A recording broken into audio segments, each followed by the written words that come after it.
అనంతపురం జిల్లా తాడిపత్రిలో మరోసారి ఉద్రిక్తత పరిస్థితి నెలకొంది. ఎర్రకాలు ఆక్రమించారంటూ మాజీ ఎమ్మెల్యే కేతిరెడ్డి పెద్దారెడ్డి చేసిన ఫిర్యాదుపై మున్సిపల్ చైర్మన్ జేసీ ప్రభాకర్ రెడ్డి తీవ్రంగా స్పందించారు. ప్లాట్లు ఎవరు అక్రమంగా ఏర్పాట్లు చేసుకున్నారో పెద్దారెడ్డి వచ్చి నిరూపించాలని సవాల్ విసిరారు.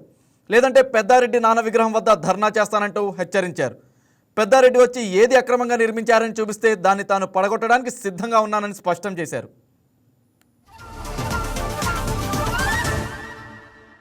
ఇక దీనికి సంబంధించి మరింత సమాచారం మా స్పెషల్ కరెస్పాండెంట్ నరేష్ అందిస్తారు. Good afternoon Naresh. తాడిపత్రిలో మరోసారి ఉద్రిక్త పరిస్థితి నెలకొందని అంటున్నారు, దీనికి సంబంధించి ఏమంటారు? Good afternoon Raj Kumar. Municipal chairman గా జేసీ ప్రభాకర్ రెడ్డి నిత్యం వార్తల్లో నిలిచే ప్రజల సమస్యల మీద నిత్యం వార్తల్లో నిలుస్తుంటారు. అయితే రీసెంట్ గా తాడిపత్రిలోని ఎర్ర కాలువ ఆ ప్రాంతాన్ని అంతా జేసీ ప్రభాకర్ రెడ్డి పరిశీలించారు.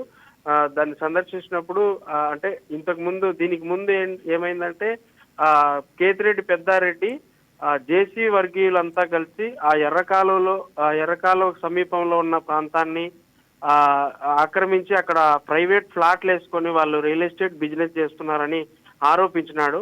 అయితే ఆ ఆరోపణని ఆయన తట్టుకోలేక జేసీ ప్రభాకర్ రెడ్డి ఈ రోజు తాడిపత్రిలోని ఎర్రకాలువని సందర్శించి ఆ ప్రాంతాన్ని అంతా సందర్శించి అది ఎక్కడా కూడా ఆ ప్రభుత్వానికి సంబంధించిన భూమిని ఎక్కడ మేము స్వాధీనం చేసుకోలేదు, ఆక్రమించలేదు. ఆ ఆక్రమించుకోవటాలు అవన్నీ కూడా వైసీపీ వర్గీయులకు సంబంధించినవి. మేము అలాంటి ఆక్రమణలకు ఏమీ పాల్పడలేదు. అది నిరూపించకపోతే కంపల్సరిగా మేము రేపు ధర్నా కూర్చుంటాం ఎంఆర్ఓ ఆఫీస్ దగ్గర. లేకపోతే ముఖ్యంగా ఆయన చెప్పింది ఏంటంటే కేతిరెడ్డి పెద్దారెడ్డి వాళ్ళ నాన్న కేతిరెడ్డి రామరెడ్డి విగ్రహం దగ్గరికి వెళ్ళి మా మీద ఆరోపించిన ఆరోపణల్ని నిరూపించాల్సిందే, నిరూపించకపోతే ధర్నా ఆపేది లేదని చెప్పి ఈరోజు మీడియాతో మనకు మాట్లాడారు రాజ్ కుమార్. అయితే దీని మీద కొద్దిగా తాడిపత్రిలో ఉద్రిక్తత పరిస్థితులు ఎదుర్కొనే అవకాశం ఉందని అయితే పోలీసు వర్గాలు కూడా తెలియజేస్తున్నారు రాజ్ కుమార్. ఓకే, ఇక పోలీసులు అధికారులు ఏం చెప్తున్నారు?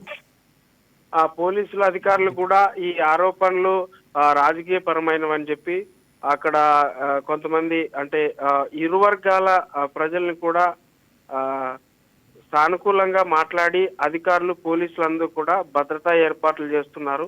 ఆ పరిశీలనలు ఏవైతే ఉన్నాయో అవన్నీ కూడా వాళ్ళ ఆధ్వర్యంలో, పోలీసుల ఆధ్వర్యంలో అక్కడ తాడిపత్రిలో ఏ విధమైన గలాట్లు జరగకుండా అయితే చూసుకుంటున్నారు రాజ్ కుమార్. ఓకే, రైట్ నరేషిక, థ్యాంక్ యూ రాజ్ కుమార్. ఇది రోడ్డు కాదు. ముందు ప్రభాకర్ రెడ్డి కాళ్ళు కడుపు పట్టుకొని 7 మీటర్లే అందరితో ఇప్పించుకొని సంతకాలు పెట్టి పంచాయతీరాజ్కి ఇచ్చినాము. పంచాయతీరాజ్కి ఇచ్చిన తర్వాత దాని పంచాయతీరాజ్లో డబ్బులు లేవని చెప్పి R&Bకి ట్రాన్స్ఫర్ చేసినారు. వాళ్ళు ఏం చేసినారు, ఫస్ట్ 7 మీటర్లే ఆయన డబ్బులు వచ్చిన R&Bలో ఏం చేయాలో తెలియక ఇప్పుడు చూడండి, ఈ రోడ్డు ఎంత ఉంది, అది పెద్దదే, ఇది రోడ్డు పెద్దదే, రోడ్డు ఆ రోడ్డు పెద్దదే, ఈ రోడ్డు పెద్దది. చూడండి కాలువ అసలు కాదు, కాలువ ఎట్లా పోతా దగ్గర తెలియదు. శివాలయం ఆడి వరకు వచ్చి పుట్లూరు రోడ్డు ఎల్నూరు రోడ్లో వచ్చిన తర్వాత అది అట్లా పోతుంది, పోయి కాలమడి వచ్చి ఇట్లా పోతుంది. ఈ బఫర్ జోన్ ఉంది దీనికి. ఆయన ఆక్యుపై చేసుకున్నాడంటే వాళ్ళ ఫ్రెండే ఆక్యుపై చేసుకున్నాడు. తెస్తాం. ఇది ఉండేది 4 సెంట్లు.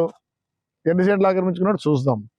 రేపు ఆయన వచ్చి కొట్టాల్సింది. ఆక్రమై చేసుకుంది ఈయనే, ఎవరు చేసుకోవాలి. ఎన్ని ప్లాట్లు వేసి ఇస్తే ఆడి వరకు ఉన్నింది అంతా ఆక్యుపై చేసినాడు. నాకు అర్థం కాదు ఎవరు ఆక్యుపై చేసినారు.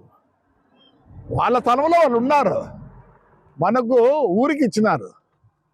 ఇదంతా ఊరికి ఇచ్చినది, అది కూడా వాళ్ళదే, అది కూడా వాళ్ళదే అంటే కాదు. కాలు పోయే కొద్దీ మనం అండర్గ్రౌండ్ డ్రైన్ చేసినాక వాటర్ తగ్గింది, ఫ్లో తగ్గి చిన్నగా ఇది అయిపోయింది. మరి ఆడ ఇంకా అట్లే ఉంది కాలు. అవతల ఎవరన్నా ఇండ్లు కట్టుకున్నారు, ఆడ కూడా నీ ఫ్రెండే కట్టుకున్నాడు. మేము రెవెన్యూ వాళ్ళని అడుగుతాం, ఆయన చెప్పినాడు కాబట్టి రేపు ప్రొక్లేన్ పెడతాం, పెట్టాల్సిందే. మళ్ళీ కావాలంటే సర్వే చేపిస్తా. ఆడ డబుల్ రోడ్డా, ఇది సింగిల్ రోడ్డే కదా. సింగిల్ రోడ్డే డబుల్ రోడ్, ఇది సింగిల్ రోడ్డే. మరి ఆడ ఇప్పుడు బూడ్చినా కాలం కనిపిస్తుంది కదా, ఆడ బూడ్చిన ఆడలేవు. ఆ కాలువ దగ్గర నుంచి మొత్తము ప్రైవేట్ ల్యాండ్. ఆ ప్రైవేట్ ల్యాండ్ వాళ్ళు స్థలం పెట్టుకున్నారు. ఆటికి నీకు ఎంత ఇచ్చినారు? 20 మీటర్లు ఇచ్చినారు. కొంతమంది వాళ్ళు చేసుకుంటున్నారు. మరి ఎవరు ఆక్రమించారని అంటావు? నువ్వు రేపు నిరూపించాలా. ఊరికి ఏదో అబండాలు వేస్తే ఒప్పుకోరు. రేపు పెద్ద ఆయన వాళ్ళ నాన్న విగ్రహం దగ్గర, అది విగ్రహం కూడా కడగల చాలా రోజులు, ఎందుకంటే అది కూడా అన్ఆథరైజ్డ్ కాబట్టి బాగా క్లీన్ చేపించి ఆయనకి వినతి. ఈ వీడియో మీకు నచ్చినట్లయితే లైక్ చేయండి, షేర్ చేయండి, మా ఛానల్కి సబ్స్క్రైబ్ చేయండి.